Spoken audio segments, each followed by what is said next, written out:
Welcome to Fossil Creek Tree Farm and Nursery. I'm Max. I'll be your garden coach today. And today we're going to be talking about roses and how to make them work in your garden. We've got a bunch of different kinds, and first of all we'll talk over the cultural requirements. Roses are a full sun item. That means at least 6 hours of sun, and here in North Texas, if they get 2 or 3 hours of shade in the afternoon, that's not a bad thing, because July, August, September are pretty intense. Roses would just assume that it not really get above 90 degrees. So when we get those real high temperatures in the summer, you'll notice that the blooms will be smaller and the colors may not be quite so intense, but they'll pick up again in the fall and be just as pretty as spring. After you've made a location that gives the required sun, the other thing that roses are going to need is good drainage. So typically around here our soil is alkaline and clay, not the ideal, so you'll need to improve the soil. Raised beds are probably the best, and something like this planter's mix. It's a mixture of aged pine bark, compost, and sphagnum peat. It's a great soil amendment. You'd mix about 4 inches of that into the top 12 or 15 inches of soil. Be a good idea to use some maybe an inch or two of expanded shale in there. That will give you the texture that you need and also help the pH. I think really for roses, the texture of the soil is a little more important than the pH. If you've got good texture and fertility, roses are resilient and they'll make a go of it. Also best if you don't have them around trees and things that are going to compete for water and nutrients. And of course the other good thing is air circulation.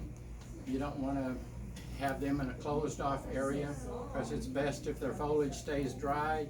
Air circulation helps to limit disease, black spot, powdery mildew, those kinds of things. Helps to keep the foliage dry. And also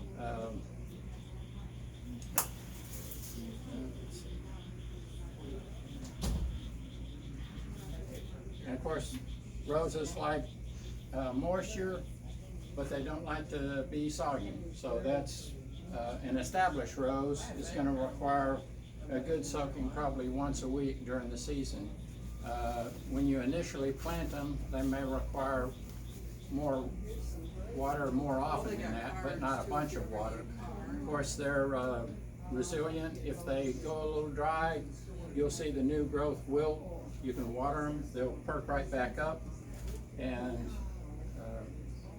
now we'll go through a few of the types of roses. Of course, the bunch of different kinds, more than we can talk about, but of course the hybrid teas, grandifloras, floribundas, we've got shrub roses, climbing roses. I've got a few examples here of some of them, and we'll kind of go through them. Of course, a real popular one, a climbing rose type, is the Joseph's coat. This guy is just kind of finished a bunch of blooms, so he's, Joseph kind of without a coat, but he's got more buds coming on, so, and more over here. So they keep going through the spring, summer, and fall. And we've got, I don't mean to be squinting here, but a pinata, climbing pinata, kind of a orange and yellow, real neat colors.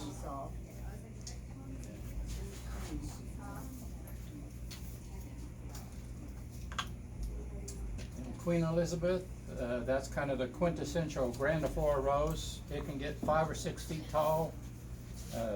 Pink blooms, very large blooms, real vigorous rose. Tropicana, a hybrid tea that's been around forever, a neat orange color, really great fragrance.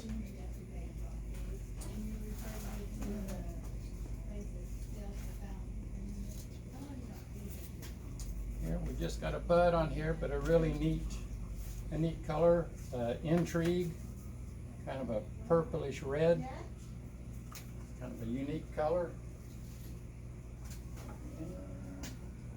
We've got some shrub roses. This is a new one, Top Gun, and of course shrub roses means they're a tougher rose. They behave more like a shrub, not very much spraying needed, very resistant to diseases.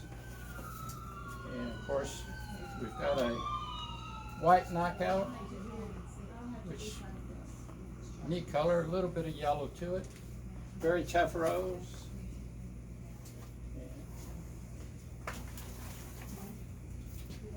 Another landscape type rose, a shrub rose, white drift, cute little flowers. It'll have a bunch of them, buds all over it. So it makes quite a show. Gets 2 to 3 feet tall and probably 3 to 4 wide, but extremely tough. Of course, then I've got one more example back here. A climbing rose. This guy will get 15 feet. It's Peggy Martin. It's a climbing rose, and it blooms a bunch of little flowers about that big, medium pink. Blooms very big in the spring and again in the fall, and very tough. That one's was a found rose, a survivor of Hurricane Katrina. So we've got some pretty tough genes there. And get these guys out of the way. And of course, roses can help you determine if you're a glass half full or a glass half empty person.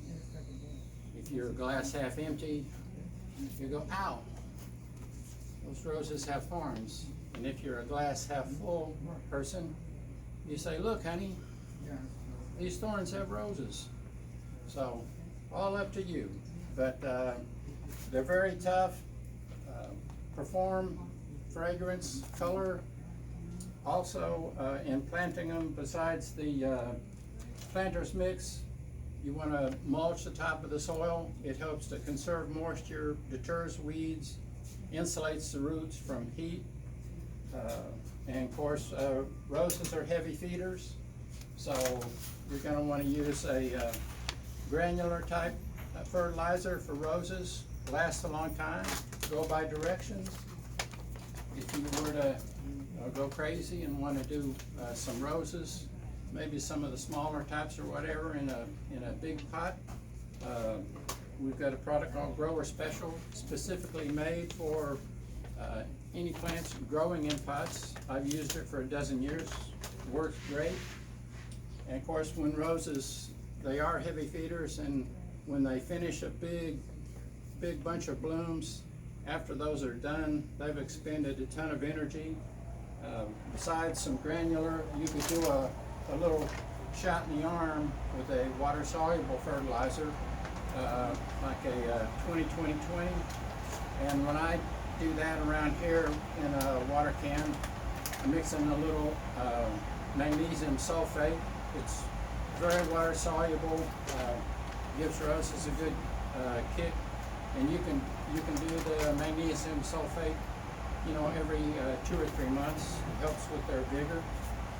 And of course, if roses, they don't have to be in isolation. There are a lot of plants that make good companions for them. A bunch of different salvias.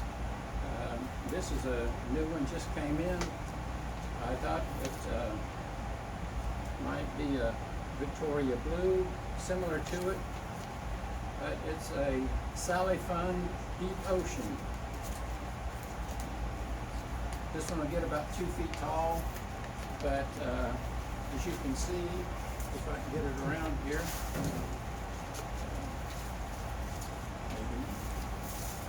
of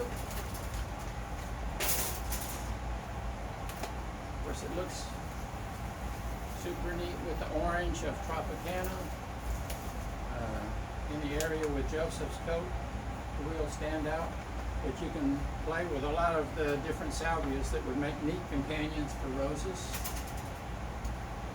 And of course, another question that people have is, well, how do I when and how do I prune them? The climbing roses, you prune those after they do their big spring bloom, because they will have set buds on their growth from the previous year, and you don't want to prune them before those buds go ahead and bloom out. All your other bush type roses, you can prune those in early February by about half. Eliminate weak canes and old canes and just kind of shape them to give a vase shape where they're going to expand to the side.